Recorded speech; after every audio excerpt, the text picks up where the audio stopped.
I've been waiting so long for you. Thank you for coming back. I appreciate it. You were clean shaven at the beginning, weren't you? Thank you for your time and thank you for joining this Rings of Power because you're playing a character with quite a reputation.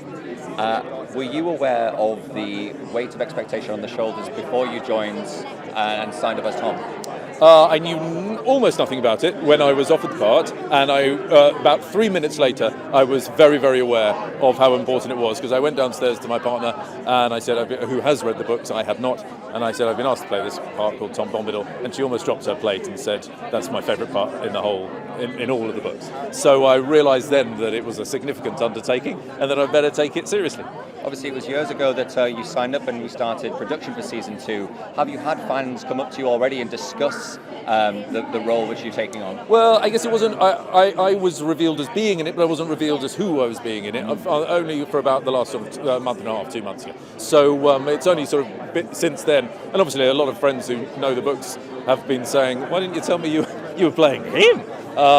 So that's been again fun and interesting to see the strength of people's feeling, and obviously, yeah, again, a great privilege to be able to be the first person to bring him to life on screen.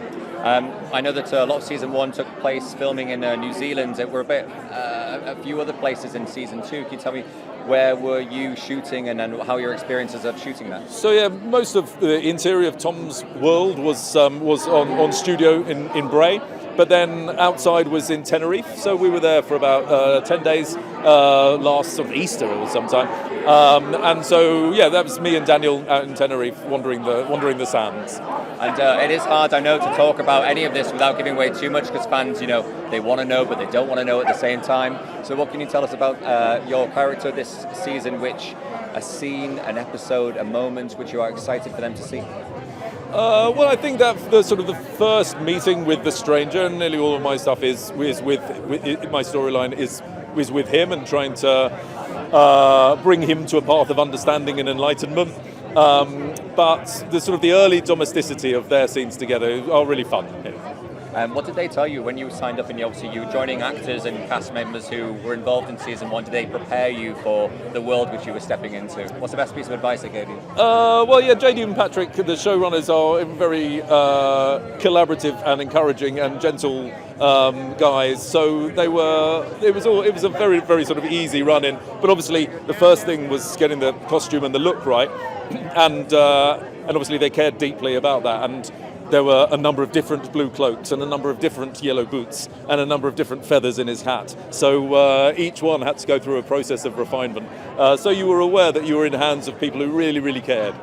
I'm going to shamelessly suck up to you here. I Please. feel like you're a level of British actor who should have been in Lord of the Rings already. Is this a bit of a tick box for yourself? Like, all right, Lord of the Rings, tick. What were the franchise? What I go to? Well, I'm not sure. I did grow up thinking that was a box that was going to be ticked. Only because I hadn't read them, so I didn't really know much about the world. So being able to sort of be given the chance to read them, but also to understand a bit more about this world and about what its lure has been for so many generations has been really rewarding as well. Thank you so much for your time and enjoy tonight as well. Cheers, I really appreciate your time. Take care. Thanks so much.